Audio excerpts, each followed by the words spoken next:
diminish many of the human cognitive functions, apparently the result of decay in the frontal, parietal, temporal, and occipital lobes. On revival, the rate of decomposition is slowed substantially. Indications are that these beings could function over a period of years. In cases of early revival, 10 to 12 years before decay would threaten immobility.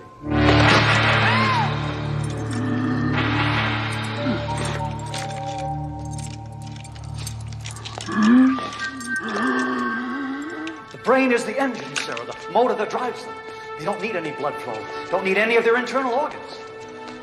Now, I've severed all the vital organs in this one. There's nothing left of the corpse but brain and limbs, and still it functions. Look, Sarah, look. See, it wants me. It wants food, but it has no stomach. It can take no nourishment from what it ingests. It's working on instinct, on deep, dark, primordial instinct. Decomposition occurs first in the frontal lobes, the neocortex, and next in the limbic system, the middle brain. But the core is the last thing to be attacked by the decay. It's the R complex, Sarah, that central bit of prehistoric jelly that we inherited from the reptiles. Here, I've gone into the center here and attacked the R complex discreetly. I've removed it from the equation in this course. I believe this creature would be benign even if it had its eyesight and its other senses. Its primitive instincts have been erased.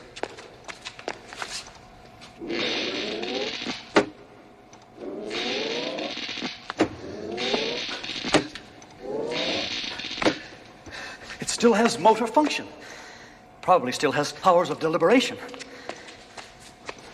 It can be domesticated, Sarah, don't you see? It can be conditioned to behave the way we want it to behave. And all that's required is 15 hours of fancy surgery that only a handful of people are trained to do. I thought we were going to stop work on the neurophysical and concentrate on something more practical. These finds are central to the condition. I will not stop any work that might lead to an answer, let alone on an area that is central to the condition. But you're just proving theories that were advanced months ago, and you're not even proving them correctly. You're making a lot of assumptions here. You're wasting time trying to define what's happening instead of looking for what's making it happen.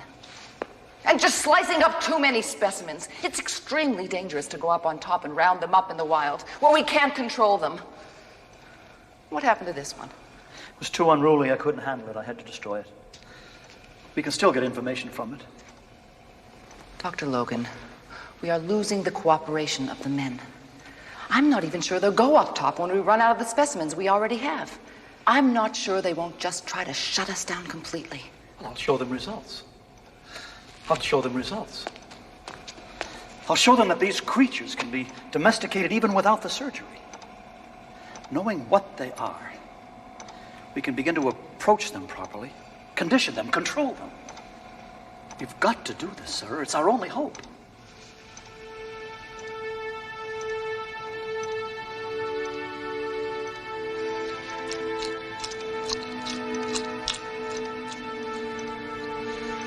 Yes, this is Major Cooper. I needed him, sir.